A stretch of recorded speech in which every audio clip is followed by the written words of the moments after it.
일단 오늘 거는 2014년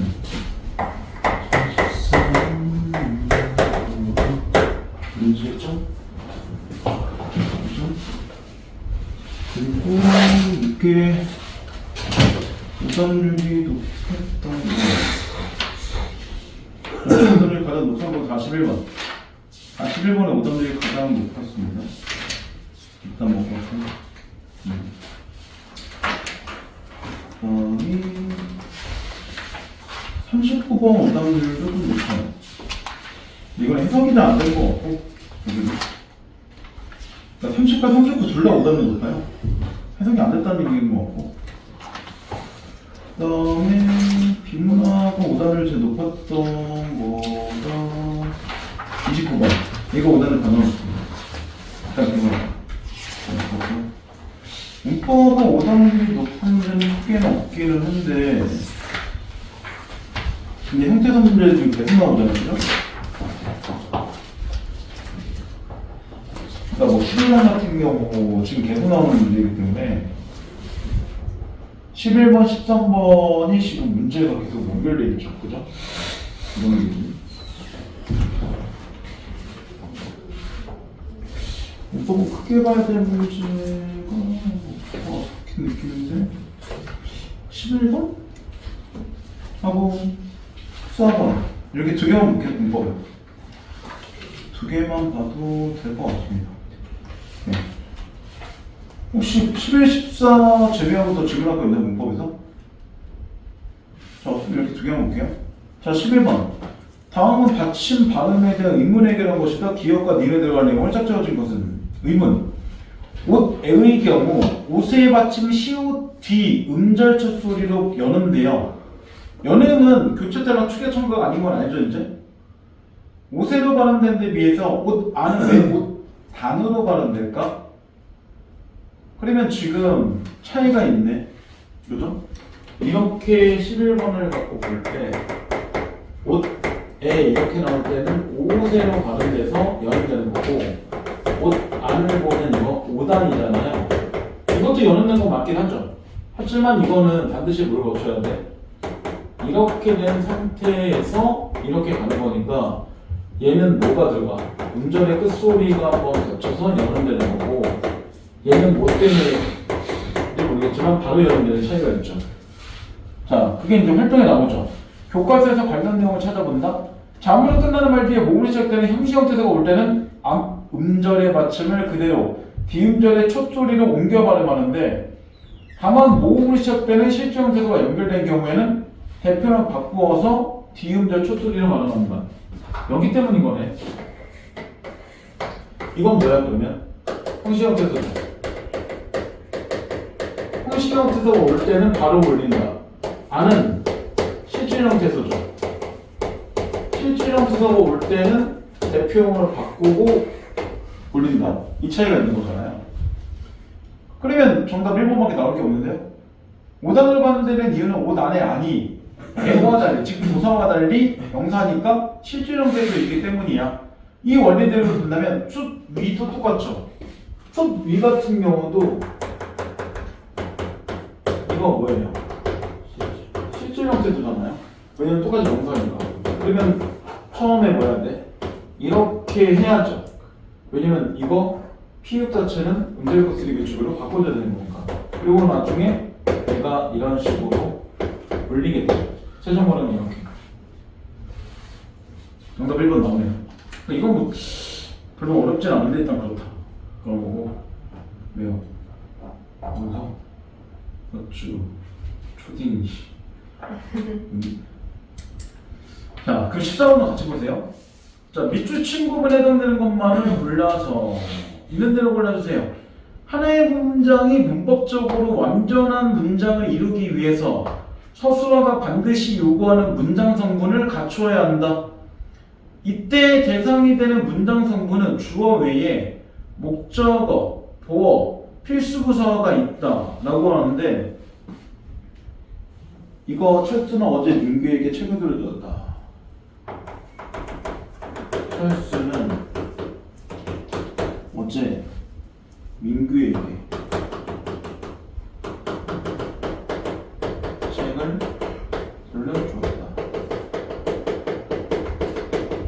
일단 이건 선수는 어차피 여기까지만 보는 거니까 하나 둘셋 이렇게 나오죠. 자 지원해봐. 각자 문장 성분. 필수. 좋아. 네. 어제 부사. 부서 여기에게 부사. 부서 책을 목적어. 목적어 이렇게 되는 게 맞긴 하죠. 근데 정답은 왜 얘만 되는 거야? 똑같은 부서인데 이거 설명해주면 이제 부서가 2개 나왔는데 왜 얘는 정답 처리 안 되는 거야? 그러니까 이 부서와 이 부서 차이가 뭐냐고 물어본 거야. 민규에게는 없으면 안 돼요. 그러니까 얘를 뭐라고 해? 필수 부서라고 얘기하는 거지. 그리고 이게 빠지면 문장이 이상하니까. 근데 얘는 빠져도 문장이 이상하지 않지. 왜냐면 이걸 빼면 비문절이 되게 되는 거야. 그래서 정답 자체가 걔가 빠지는 겁니다.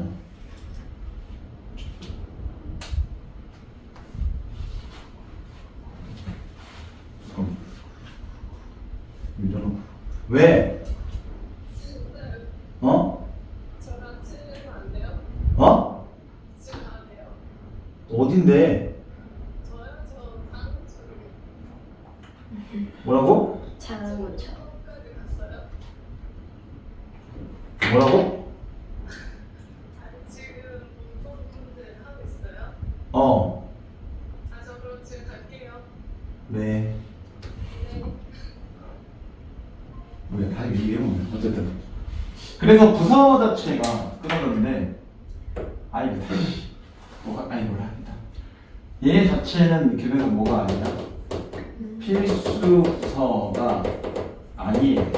그러니까 부서 자체는 문장에서 판단해야 돼. 필수 부서라는 게 따로 있고 필수 부서 아닌 게 따로 있으면 좋은데 그런 게 아니라 문장에서만 판단하는 거야. 근데 반드시 하나만 연결된 거는 빼버리면 뭐가 문제 생겨?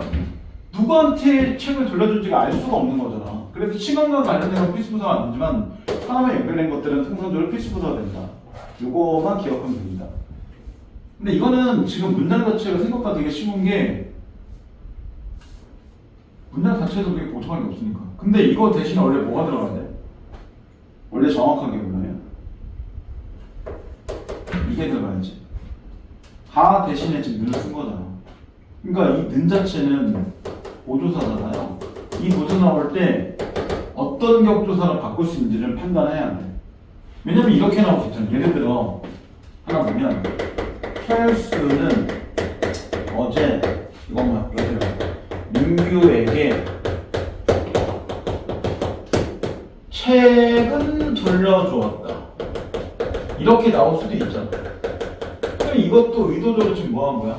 이거 대신에 이거 쓴 거잖아. 그래도 이거 여전히 물어봐야 돼. 이렇게 바꿀 수 있기 때문에 목적으로 보는 거지. 그러니까 우리가 판단할 거. 보조사는 문장 성분 자체를 결정할 수 있다 아니면 없다. 그래서 있다 없다. 없다. 아직 보조사를 이렇게 바꿨으니까 이게 목적으로 판단한 거잖아. 그러니까 없다. 보조사가 을 그거예요? 아니요. 왜 이러세요? 이게 격조사고요. 이게 보조사잖아요. 그러니까 통상적으로 이거 무조건 보조사로 알고 있어야 돼. 는 이런 것들은 다 보조사야. 기본적으로. 그러니까 예전에 얘기했지. 격조사 간단하게 보면 이런 게 있잖아요. 주격조사, 그러니까 좀 깔끔했습니다. 주격조사 또는 목적격조사 또는 복격조사 또는 서술격조사 또는 관용격조사 또는 부사격조사 이런 게 있잖아요. 이거 다 외워야 돼요, 기본적으로. 그래야지 이게 아닌 게 뭐니까? 물론 이제 종류 다 안 쓰겠지만 이게 아닌 건 뭐니까? 보조사니까. 예를 들어 보면 이 가, 이쪽에는 을, 그다음 복격도 똑같이 이 가. 겹치긴 하죠. 근데 이건 여기다 내면서 서술격은 이다밖에 없죠. 가장표 V, 에 이런 거잖아요 기본적으로. 이런 거 아닌 거는 보조사입니다.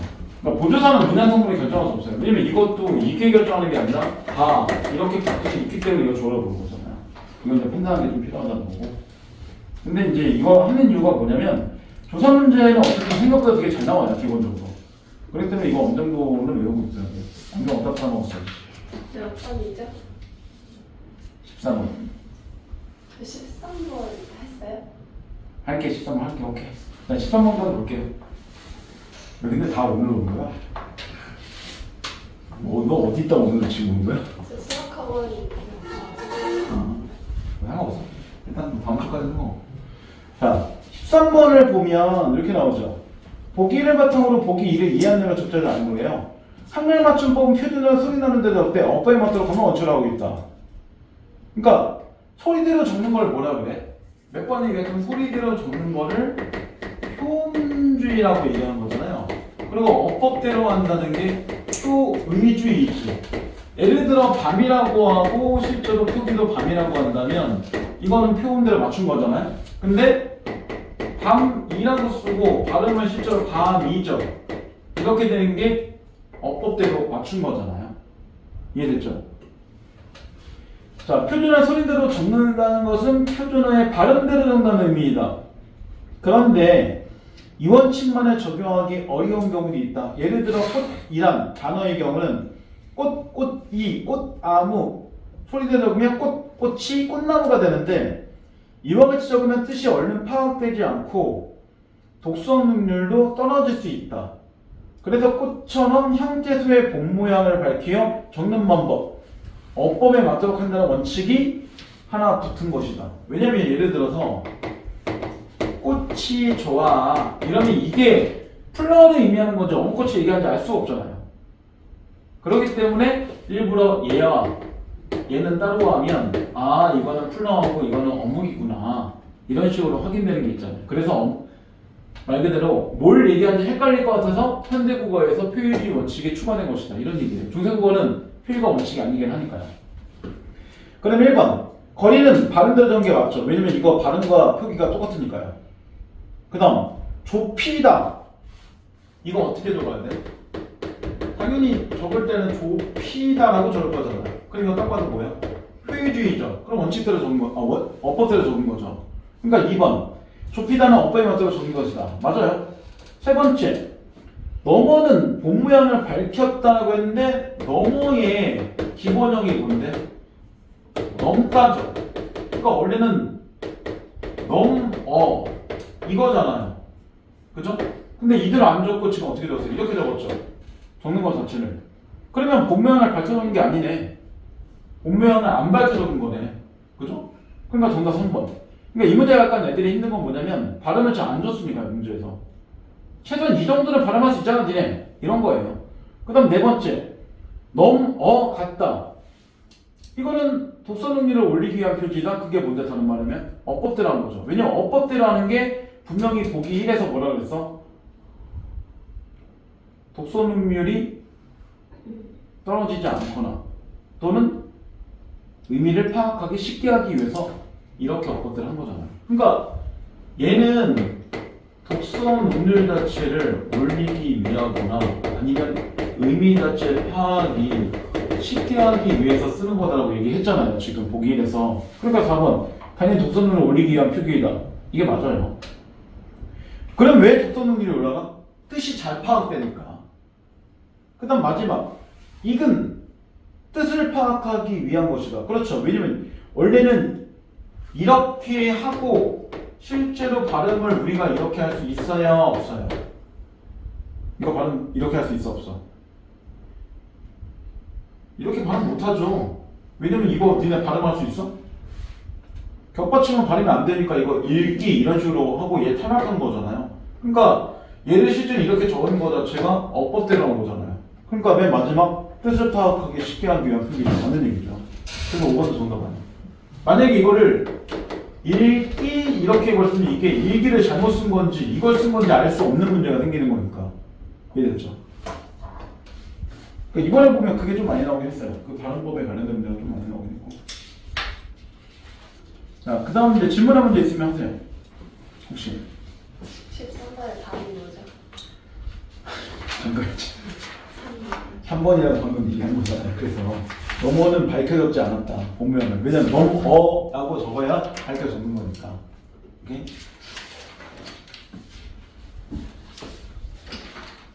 17번? 뭐?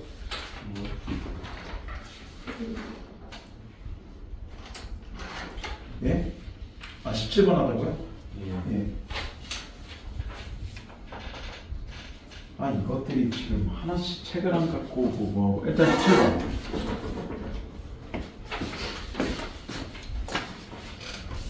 17번. 잠깐만요. 네. 내니까. 오늘 8월이죠. 네. 1강이고.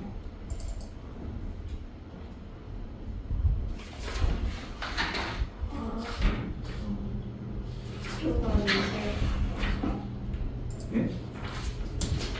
아, 이제 끝났어. 예, 끝났죠. 25장 나와야지. 이제 못 놀죠.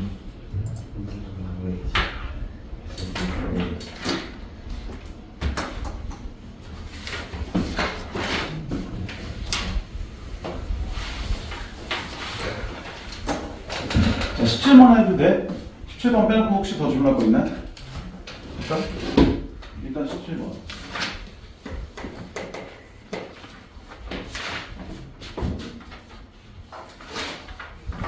일단 이거 보고 뒤에는 오답을 좀 보고 할게요. 저도 질문해도 돼요? 네? 저도 질문해도 돼요? 저도 질문이 되냐고요? 네. 예. 22에서 24인데 저는 21을 맞았으니까 23에 24에 자, 23, 24. 일단 이렇게 보고 시간이 좀 무락 하나 정도만 같이 볼게요. 잠깐만.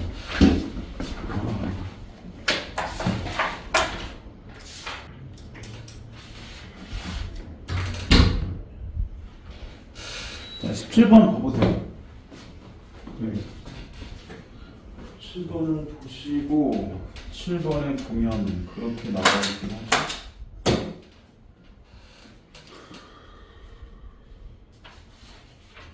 기역과 니은을 비교한 걸로 적절한 것은 이라고 되는데 기역과 니은 자체는 한비자하고 순자잖아요.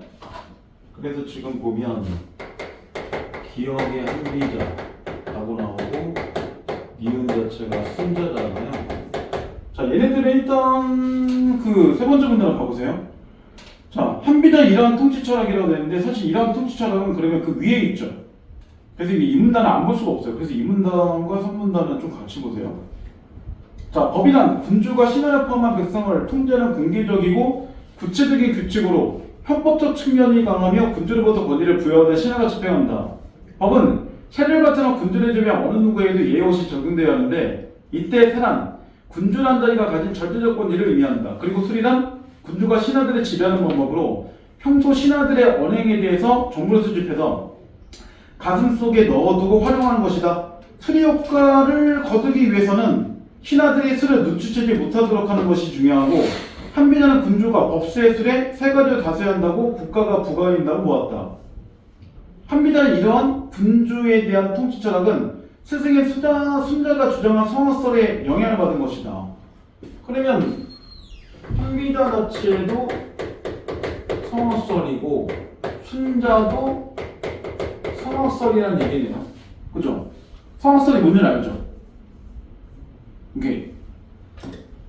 그래서 인간의 본성은 동물과 다를 바가 없지만 인간이 생각할 수 있는 열을 가지고 있다고 생각했다. 그래서 예를 주입하면 선행동을 할 수 있다고 생각해서 예치를 주장한다. 한비자는 인간의 본성에 대해서 순자와 동일하게 생각하지만 본성은 변할 수가 없다며 교화의 가능성을 부정했다. 그랬더니 인간의 본성 안에 사사로움을 찾아내서 법으로 엄히 다스려야 한다고 주장했다. 그래서 한비자는 인간은 악기 때문에 법으로 엄히 다스려야 돼.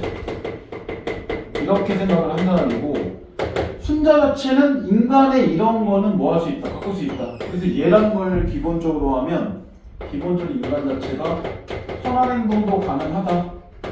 그럼 이 사람은 법을 심하게 강하게 하자는 얘기 아니야. 순자는. 강하게 하지 말자. 그렇지. 강하게 하자는 비자형이고 순자형은 아유 우리 순하게 해 이런 얘기잖아. 소력 개그. 순자니까 순하게 하자는 거 아니야. 자, 그럼 17번. 민망하네요. 재밌다. 17번. 그러면 기억과 달리 니은은 본성 안에 사사음이 있다 생각했다. 아니잖아. 사사음은 둘 다 그렇게 생각했거든요. 그죠? 악이 있으니까. 그 다음 니은은 교화 가능성 인정했죠. 그래서 얘를 도입하자 얘기한 거니까 인정하지 않은 건 기억이죠. 세 번째, 기억은 본성이 절대 변하지 않는다고 판단해서 뭘 했어? 교화의 가능성은 부정했죠. 그래서 법으로 다스린다고 했으니까 얘가 정답이죠. 그 다음 네 번째, 니은과 달리 기억은 성화순을 바탕으로 한 예치를 통치처라고 설정했다. 근데 예치를 얘기한 건 니은이니까 안 맞잖아요. 그 다음 마지막, 법의 필요성을 주장한 건 기억만이죠. 니은은 빼야죠. 그래서 정답 3번 이렇게 나옵니다. 니은 왜? 한번 틀렸다. 네? 니은도 법으로 어머니 다스려야 한다 진짜. 저기요 예치잖아 예치. 니은은 예치라고 돼 있잖아요. 예치가 정확히 있는 거예요. 예죠 예 그냥 예. 예의범절 그거잖아. 말 그대로 뭐 그 어른한테 뭐 반말하지 않는다. 뭐 이런 것들 얘기한 거잖아요. 그러니까 이거는 법이 아니죠. 예의는 안 지킨다고 해서 처벌받나요? 아니잖아요. 근데 법은 안 지키면 처벌받죠. 그러니까 법의 필요성을 주장하는 거는 기억만이고 니은은 빼야죠. 왜 매치 그대로 안 갖고 와요?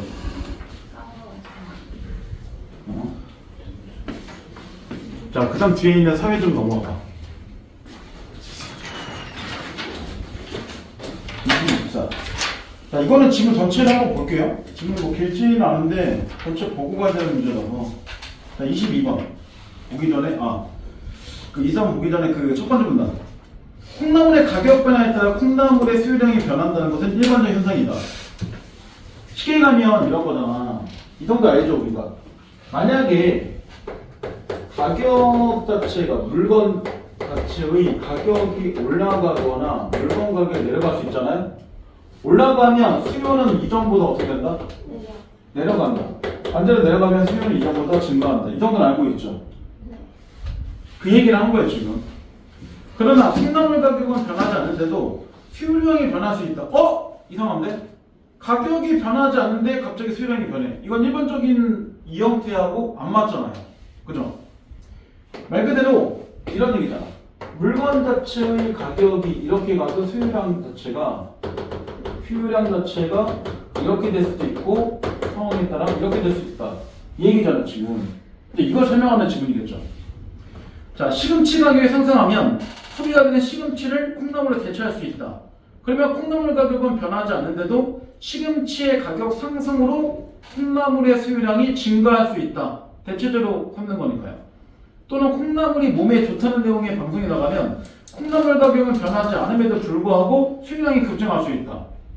이와 같이 특정 상품의 가격은 변하지 않는데도 다른 요인을 인하여 그 상품의 수요량이 변하면서는 수요량이 변화가 온다.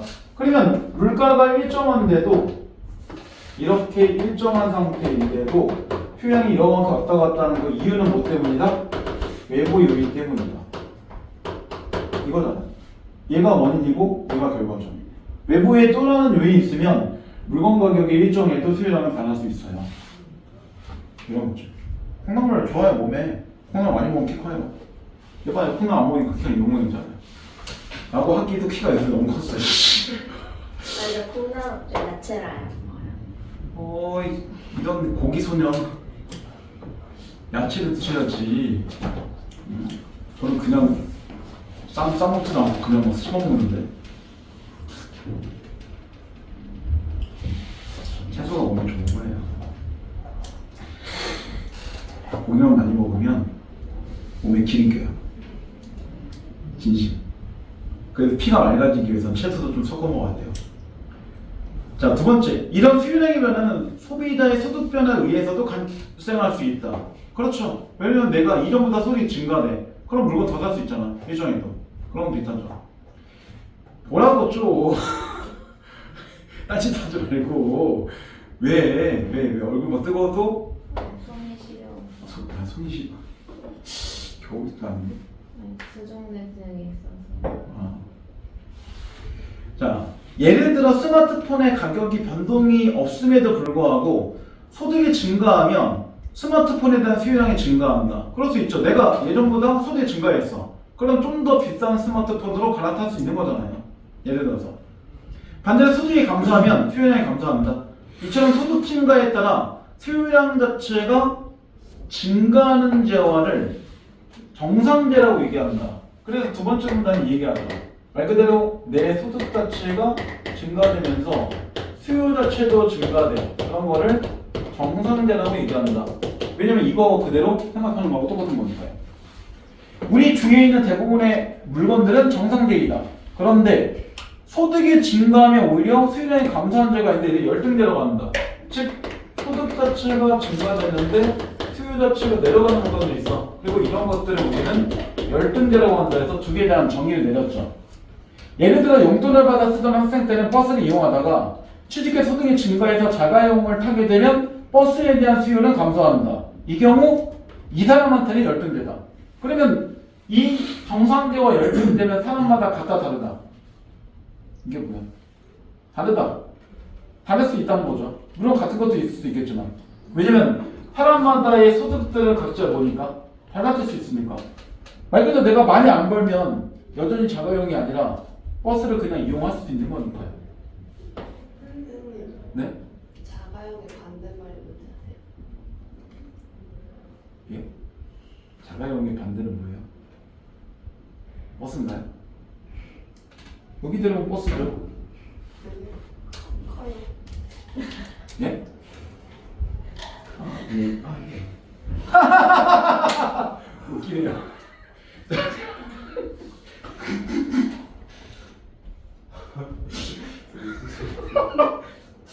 이런 거 좋아하지. 이제도 얼마 남았어. 앞으로 20년 뒤면 너무 이러질 거야. 혼자 키키.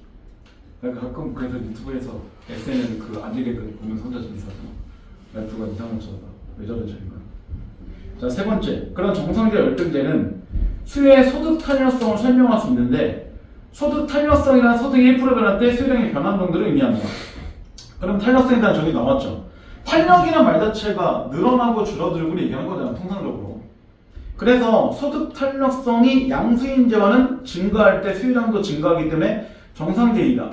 반대로 수요 탄력성이 음수인 재화는 소득이 증가할 때 수요량이 감소하므로 열등재이다. 정상재이면서 소득 탄력성이 1보다 큰 소득이 증가하는 것보다 수요량이 더 크게 증가하는 경우가 있는데 이를 사치재라고 얘기합니다. 반면에 정상재이면서 소득 탄력성이 1보다 작은 재화를 필수재라고 얘기합니다. 그러면 추가되는 게 나오네. 세 번째 문단을 가지고 얘기할 때 갑자기 이런 얘기가 나오잖아요. 소득에 대한 탄력성을 얘기하는 거예요. 그리고 기본적으로 뭐라고 그래? 1% 자체가 소득 자체가 1% 변할 때 모두 변하는 거. 이런 수요량 자체의 변화 정도를 의미하는 게 소득에 대한 탄력성이다. 이렇게 얘기하고 분명히 뭐가 나와? 정상재에 관한 얘기 하잖아요. 그죠? 여기는 뭐가 되는 거야? 탄력성 자체가 이런 소득에 대한 탄력성 자체가 양수죠. 근데 세 번째 문제 갖고 볼 때 여기는 소득에 대한 탄력성 자체가 음수가 나오는 거죠. 이렇게 되는 거잖아요. 그리고 하나 더 나오죠. 정상재이면서 수요량이 크게 변하는 경우를 사치재라고 한다. 정상재보다 작은 경우를 필수재라고 한다. 그러니까 이 정상재를 가지고 얘기할 때 다시 두 가지 나누죠. 뭐하고 그래요? 사치재라는 것과 그 다음에 필수재로 나누죠. 그럼 얘네들은 둘 다 뭐야? 기본적으로 탄력성은 양수인 건 맞죠? 양수 안에서 사취제와 양수 안에서 필수제를 나눠지는 거니까. 그래서 얘 같은 경우는 소득 탄력성이 1보다 크다. 반대로 이건 소득 탄력성 자체가 1보다는 작다. 1보다 작다는 거는 말 그대로 뭐라는 거야? 이렇게 되는 건 아닌 거잖아. 뭐 이 정도일 수도 있겠죠 아마. 그죠? 0.5, 0.8 이런 거 자체가 얘기한 거고 이거는 뭐 한 2, 1.5 이런 걸 얘기하는 거니까요. 자 마지막 정상제 열등제는 가격이나 선호도 등의 다른 조건이 변하지 않는 상태에서 소득만 변했을 때의 재원의 수요가 어떻게 변하는지를 분석한 개념이다. 그렇죠. 왜? 소득 탄력성이니까 딱 소득만 따지는 거고 나머지는 따지지 않을 거다 이런 얘기잖아요. 하지만 특정 계열을 명확하게 정상제나 열등제로 구별하기 어렵다. 동일한 재화가 소득 수준이나 생활환경에 따라 열등제가 되기도 하고 정상제가 되기도 하기 때문이다. 패스트푸드점의 햄버거는 일반적으로 정상제로 볼 수 있지만 소득이 아주 높아져 취향이 달라지면 햄버거 수요가 줄어들어 열등제가 될 수도 있다. 그렇죠. 내가 만약에 돈이 뭐 한 몇백억 돼. 그럼 굳이 뭐 롯데리아나 맥도날드나 이런 데 안 갈 수도 있잖아요. 말 그 수제버거 같은 거 먹을 수 있잖아. 그래서 이처럼 수요 변화는 재화의 가격만이 아니라 그 재화를 대체하거나 보완하는 다른 재화의 가격, 소비자의 소득, 취향, 장래에 대한 예상 등의 여러 가지 요인에 의해서 결정될 수 있다. 그러니까 결국은 기본적인 건 이거긴 한데 이렇게 된 이유를 설명하는 게 거의 대부분이죠. 그러니까 기본적으로 일정에도 소득이 변하거나 또 다른 상황 때문에 수량이 변하는 정도가 이런 게 있어. 이게 설명하는 거예요. 엄마 아빠는 당연히 만약에 뭐 그 출근할 때 버스 안 타. 그러면 버스는 엄마 아빠한테는 열등제인 거죠. 근데 니네는 집에 가까워 학교가 집에 가까워서 버스 안 타. 그럼 버스는 굳이 정상제는 아닐 수 있죠. 그런 겁니다. 그 상황에 따라 다른 겁니다. 그럼 23번을 보세요. 이 3번이 그래프가 이렇게 나오잖아요. 이쪽이 수요량이고 수요량이고 이쪽 자체가 소득이야. 그리고 이제 지금 그래프가 이렇게 B 하나 있고 이렇게 A가 하나 있고 이렇게 C가 있죠. 자, 민서님 각자 ABC는 뭘까요? 아, D도 하나 있네. D도 하나 있긴 한데 ABC는 뭘까요? 네? 지금 예를 보면 B를 기준으로 보면 정확하게 소득이 올라가면서 수요량도 똑같이 증가하죠. 이게 정상제죠. 1대1의 형태로 가는 거니까요. 근데 B보다 지금 여기를 보면 뭐해? 소득 증가보다 수요량 자체가 더 크죠? 그럼 1보다 큰 거잖아. 그러니까 얘가 뭐가 되는 거야? 사치제가 되는 거죠. 반대로 얘는 그러면 필수제가 되겠죠. 근데 얘를 보면 소득이 올라가니까 수요량이 줄어들고 있어. 점점점. 그러니까 얘가 뭐가 되는 거야? 열등제. 그렇죠. 열등제. 이렇게 되는 겁니다. 그러니까 이거 가운데 있는 거 82개 중요한 게 아니라 이 그래프 자체가 어떻게 봐야 되는 건가? 이런 식으로 가는 거예요. 이런 식으로. 이렇게 되는 거 확인하죠. 왜냐면 0에서부터 출발해서 올라갈 거니까요. 이렇게 되는 겁니다. 그럼 1번 정답 아니죠? 2번도 정답 아니죠? 3번 C는 분명히 뭐야? 1보다는 작긴 하죠. 그러니까 얘네들 세 개가 다 정상제 안에 속하는데 이건 1보다 좀 작은 경우잖아요. 이게 1대1의 비율이니까. 그러니까 정답 3번. 쉽게 나오잖아요. 네 번째 열등제 맞죠? 그 다음 A하고 C는 양수죠. 물론 B도 양수죠. A, B, C가 양수. 그 다음 마지막 D만 음수. 음수이시. 음수. 자, 24번. 윗그림 학생이 보기에 대해 보기만은 적절한 거야. 자, 이제 이거 지워도 되죠? 갑은 지하철 요금이 1,000원이고 한 달 용돈이 2만 원일 때 지하철에 20번 탔고 용돈이 4만 원일 때 40번 탔다. 뭐 당연한 얘기하고 있어 이거. 그런데 이번 달에 2만 원의 용돈을 받았지만 지하철 요금이 500원 내려서 40번 탈 수 있게 되었다. 자, 그러면 일단 요 정도로 우리가 볼 수 있죠. 24번을 가지고 우리 생각해 볼 때, 용돈은 지금 일단 뭐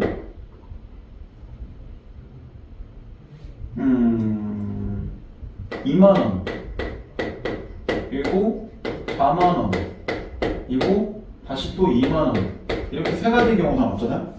그리고 2만원일 때 얘는 뭐 할 거야? 2만원일 때 이 지하철 타는 횟수 자체가 20번이었죠. 당연히 4만원일 때는 40번이고 근데 여기는 다시 뭐예요? 40번인 경우가 나왔죠. 왜? 이건 지하철 요금을 생각해볼 때 그렇지. 요금 자체가 여기서는 1,000원, 여기도 1,000원인데 여기서는 500원으로 내렸다고 가정을 하면 40번 탈 수 있다는 얘기잖아요. 여기까지 얘기했죠. 그럼 1번 값은 소득이 만약에 높아지면 정상제에서 열등제가 된다. 맞나요? 열등제는 뭐가 되는 거야? 소득이 증가하면 우리 수령이 감소하는 건데 얘는 지금 소득이 이렇게 증가됐을 때 40번 썼잖아요? 그 열등제가 아니죠 이거. 정상제 그냥 정상제잖아요. 그 다음 지하철에 대한 수요 변화는 지하철에 대한 값의 선호도로 결정되나요? 얘가 지금 지하철을 뭐 선호하고 그런 게 아니라 그냥 용돈이 올라가니까 지하철 많이 탈 수 있는 거잖아. 이건 얘 선호하고 관계있는 게 아니라 뭐랑 연결돼 있어? 소득과 연결돼 있는 거잖아. 정답 아니죠. 탈락. 세 번째, 지하철에 대한 수요의 탄력성이 변화되면서 이용 횟수가 증가했다. 탄력성이 정말로 변화했어? 어떻게 알아? 그럼 변화되지 않았다는 얘기잖아. 그거 어떻게 알아? 그 감소된 게 비율이 똑같아서. 그렇죠.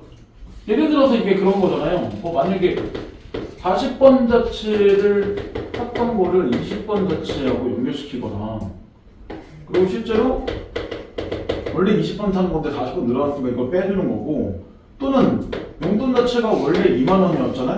그러면 4만 원 자체에서 그대로 2만 원 빼게 되는 계산을 두 개 하게 되는데 이러면 둘 다 여기도 똑같은 거예요. 그럼 1대1로 어차피 똑같죠. 그러면 뭐가 될 수 있어? 소득 탄력성은 딱 1이에요. 변화되는 게 없어요. 변화될 수도 없고. 왜냐면 아까 그 소득 탄력성이라는 거는 분명히 뭐 했어? 수요량만 따지고 나머지는 따지지 않는다 그랬잖아요.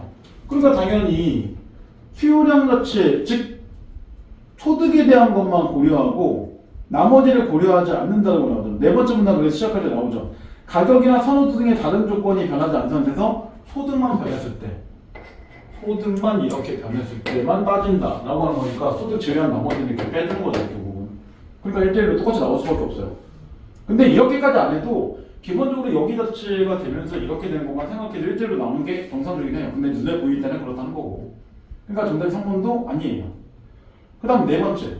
그리고 실제로 말이 안 되는 게 수요 탄력성 자체가 변화되면서 이용 횟수가 증가하는 게 아니라 얘는 용돈 자체가 같은 형태지만 지하철 요금이 내려가면서 실제로 뭐예요? 이용 횟수가 증가된 거잖아요. 그냥 봐도. 그러니까 3번은 말이 안 되죠. 왜 얘가 내려가니까 이렇게 증가했다. 이렇게 보는 게 맞는 거니까 3번은 지하철 자체가 가격이 인하되면서 이용 횟수가 증가했고 이렇게 바꿔줘야 돼요. 그 다음 네 번째. 그래서 지하철 요금이 인하된 건 뭐하고 똑같은 거야? 용돈이 증가해서 40번 타니까와 같이 내는 거잖아요. 그러니까 정답 4번. 맞죠? 그 다음 5번. 지하철 요금과 값의 소득 수준이 변하면 수요량은 당연히 변할 수 있죠. 왜냐면 만약에 얘가 지하철 요금이 지금처럼 내려가니까 횟수가 늘어났잖아요. 반대로 얘가 돈을 엄청나게 벌어. 뭐 한 달에 뭐 1,000만 원씩 벌어대. 그럼 굳이 지하철 이용 안 할 거 아니에요. 그럼 얘가 열등돼 나중에 바뀔 수 있겠죠. 근데 요 정도까지는 지금 뭐한 거야? 소득이 되게 많이 증가하는 경우가 아니라는 얘기죠. 야, 뭐 한 달에 4만 원 갖고 있다고 야, 나 자가용 사야지. 이거 좀 웃기잖아요. 4만 원 가지고 자가용을 살 수가 없어요, 이 나라가. 할 수 있으면 좋겠지만 불가능하다. 4만 원짜리 자가용이 있을까요? 없어요.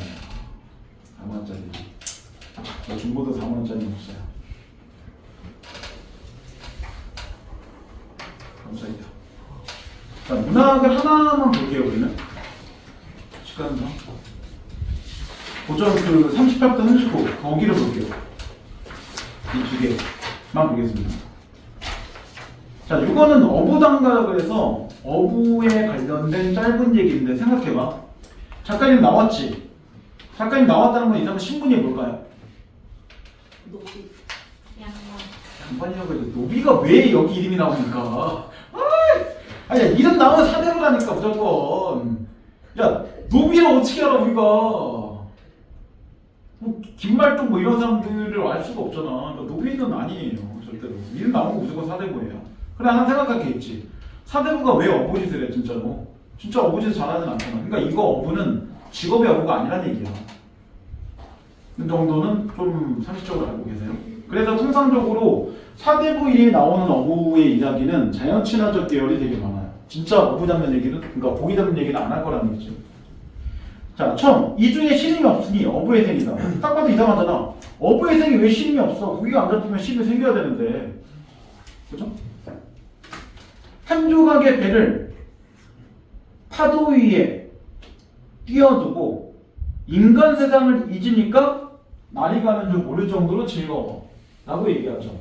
그러면 지금 이 처음에 1수에서 뭘 보여줘? 자연친화를 보여주는 거죠. 그리고 인간 세상을 잊었으니까 속세에 대한 뭐가 있어? 이 속세에 대한 부정적인 인식이 있는 거죠. 이런 걸 보여주는 거죠. 물론 이 사람이 왜 속세를 부정적으로 인식하는지 내가 알 수가 없지만. 두 번째, 굽어보니까 푸른 물과 이런 것들이 보이고 돌아보니까 깊은 산이 보입니다. 정확한 대꾸 구조 갖고 있죠. 그러니까 자기는 물과 산 속에 있습니다. 자연 속에 있다는 얘기잖아. 십자 홍진이 얼마나 가렸는가? 홍진이 밑에 나왔죠. 번거롭고 속세는 세상이라고. 그래서 이런 속세를 얼마나 가렸어. 참 좋아. 자연에 달이 뜨거든 더욱 욕심이 없구나. 그러면 이 수도 뭐예요? 주제가 똑같아요. 그리고 홍진 같은 경우가 이제 2학년 이상 올라오면 단어 해석 안 해줄 겁니다. 그래서 이제 1학년까지만 좀 보여준 단어. 이게 원래는 붉은 먼지라는 뜻인데 그렇게 해석하면 안 돼요, 절대로. 그냥 속세. 이에 대한 불연일시 이렇게 보시면 돼요. 그 다음 세 번째, 서울을 돌아보니 북거리 천리구나. 멀리 있다는 얘기죠. 배 위에 누워있은들 잊을 때가 있을까? 그러면 북걸, 임금의 경복궁을 잊지 않고 있다는 얘기죠. 그러니까 자기 사대부라는 인식이 있어. 근데 마지막, 두어라, 나의 시름이 아니겠다. 제세연이 없을까? 그래, 여기서 제세연은 화자야 아니야? 아니지. 내가 아니더라도 세상은 구할 일이 없을까? 이런 거니까 자기가 제세연이 되겠다는 다짐이 아니에요. 그럼 선수는 뭐 임금에 대한 그림 정도. 그러니까 자기 다른 말하면 영문이죠. 설마 이 사람이 경복궁을 좋아하겠어? 그 안에 있는 임금을 좋아하는 거겠죠. 물론 그렇다고 해서 당장 자기가 자연을 벗어나 스스로 가겠다는 얘기를 하는 건 아니에요. 그 정도 보여주는 거죠. 그러면 이제 38번. 표현상의 특징으로 적절한 건데 이번처럼 서로 다른 성격을 띠고 있는 공간에 대비하고 있다. 그래서 속세하고 자연 대비돼 있죠. 나머지는 다 없죠. 의인화된 청자도 없고 감정이입도 없고. 일단 감정이입이 나오면 무조건 의인화가 생길 건데 둘 다 없죠. 그 다음 단어도 없고 공간과 뜻신강도 따로 존재하지 않죠. 자, 그럼 39번. 신에 대한 이해를 적절한 거야. 하다는 1업 8류를 타고 자연에서 즐기고 있죠. 뒤에 탈락. 그 다음 만경파에서 밑으로 경험한 건 아니지. 만경파에 띄워주고 인간사는 있어서 난리 가는 줄 모르고 즐거워 라고 했으니까 만경파에서 삶의 즐거움을 느끼고 있다. 이렇게 해줘야죠. 세 번째, 만첩정사는 돌아보면 와 자연 좋아 뭐 이런 거잖아요. 무조건 왜 느껴. 그 다음 월백에서 인생무상을 깨닫는다. 인생무상 깨닫지 않죠. 재현님 인생무상이라? 인생무상? 인생무상. 인생이 무상하구나. 아, 더덥다고. 네.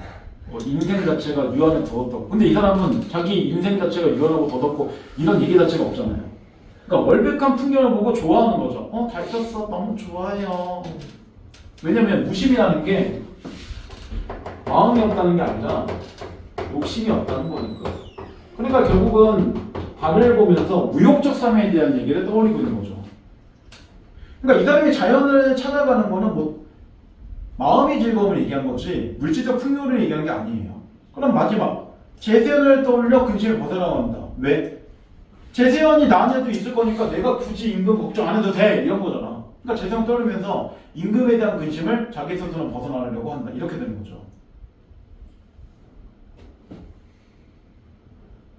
자, 문비 이거 글의 종류는 시라고 얘기하지 마.